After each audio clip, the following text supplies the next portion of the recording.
Creating a budget for some people is really scary, and for others it's really liberating. So we're going to talk about budgets today. Why create a budget? What is a budget anyway?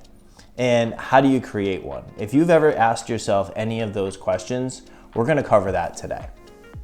So your budget is the second part of the foundation to the financial house. If you haven't seen the financial house or putting your financial house in order video, I'm going to link a card up above and you guys can click on that and watch that. It'll give you a better understanding of what we're doing and what we're discussing. Now, have you ever tried to create a budget and failed, wondering why it didn't work, got frustrated, kind of gave it up?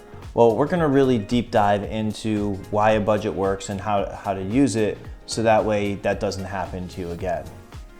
So the reason why I created this channel is the financial industry has really abandoned many of Americans. If you don't have $100, $200, $500,000 in the bank ready to go or a high income, they're not coming to knock on your door. So many of us have these financial concepts that we never learned. What I believe is that everybody should have access to great financial education regardless of your station in life. I'm Bart Mazer. Welcome to my channel where we discuss mastering your money, building your mindset so you can level up your life. So if you're new here to the channel, please take a second to subscribe and put a comment in the comments below so we have a better understanding of what types of financial education you'd like to hear about. So what is a budget anyway? A budget is basically an assignment for all of your dollars so that way you know where they're going, where they're coming from, and it helps you to understand the best way to help allocate your money. So why should you have a budget? Well, having a budget helps you do a few things. It helps you to really understand, like I said before, where your money is going. So that way if there's any discretionary spending that you shouldn't be doing, you can catch it and get a handle on that. For example, let's say things are tight and you're spending, buying a cup of coffee every day. I know around my Dunkin' Donuts where I go for coffee, it is $2.55 a day. So if you take that times 5 days, that's $12.75. And then if you look at that for the entire year, you're looking at spending $663 a year on coffee. So if you need that $600 back into your budget, imagine what that could do for you. So it helps you catch things like that. Another thing that a budget helps you do is plan for extra vacations or fun things. So if you wanted to take a vacation, you know that the money's gonna be there in order to take it, and you can spend it guiltlessly and not have to worry about, oh my God, do we have enough money? You know the money's there and it's been set aside specifically for that purpose. So it gives you a little bit of freedom to actually have some fun. Another thing that the budget does is allows you to not run out of money. Let's say you're near your retirement years, or you have a certain amount for a specific amount of time, you can take that money and allow it to stretch over time so you know you're not overspending so the money doesn't run out on you. See, a lot of people think that your budget has to be some kind of prison. It's not a prison. You actually allocate it. So it allows you freedom. It allows you to choose where your money is going. So don't feel like it's restricting, feel like it's more liberating and allows you to do what you want with your money within certain guidelines, but you place those guidelines. So now, how do we create a budget? The first step in creating a budget is making sure you smash that like button for the YouTube algorithm. Okay, enough of that. Really, the first step is taking a look at the last 90 days of expenses and putting them, go through all your credit card statements, your bank statements, any receipts that you might have lying around over the last 90 days, and try to figure out what you spent all your money on.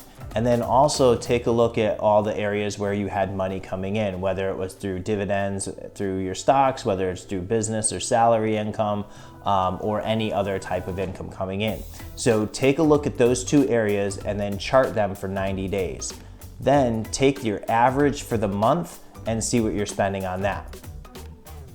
The next step is to create 3 categories. The first category is going to be essentials. The second category is going to be financial goals, And the third category is your discretionary spending.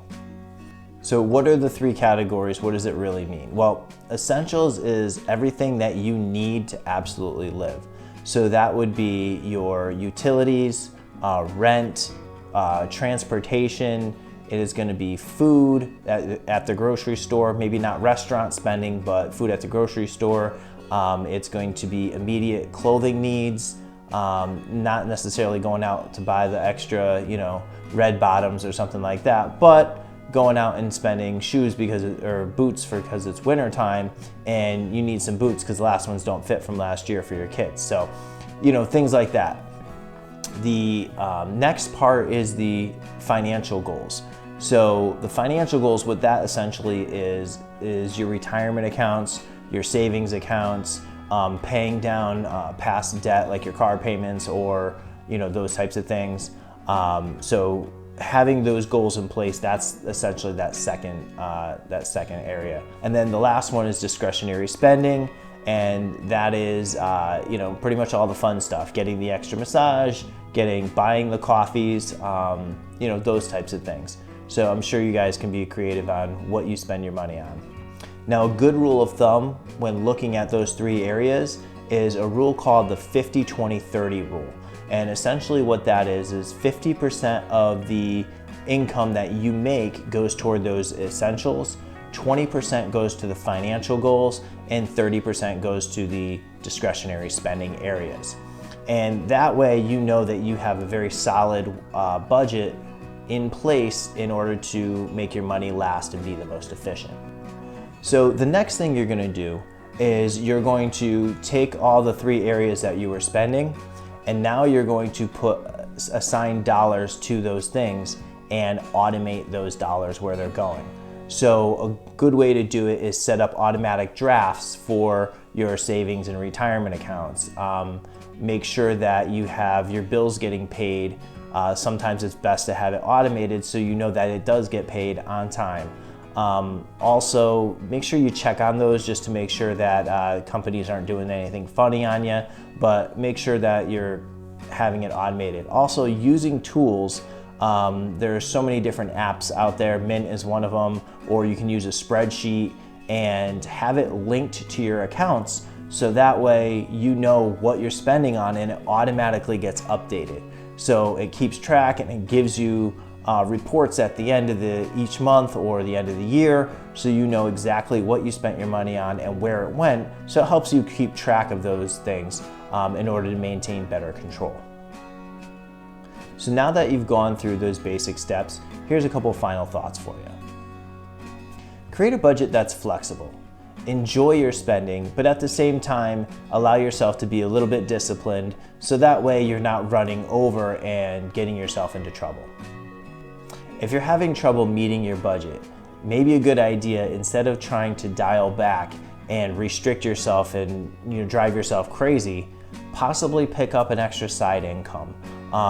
There's so many different opportunities out there to earn more money doing multiple different types of things. So be creative, do something that you're passionate about, have fun, but do something that's going to bring a little bit of extra income in, and don't let lifestyle creep set in. And what I mean by that is when you finally start making more money, or you're bringing money in and you're starting to get ahead, don't start spending extra in order to have fun and keep up with the Joneses, right? Or whoever is out there. Keep your budget the same, but allow that extra income to come in until it gets to a point where that 50% essential column is now like 30% of your income. Then maybe boost it back up a bit. Spend some money, the extra income, and save it so that way you can have a rainy day or better future. So don't let that lifestyle creep set in. As you make more money, don't go putting it into useless stuff. All right. So that's my couple of my final thoughts. I hope you guys really enjoyed this video. Got a lot of value out of it. And until next time, we'll see you later.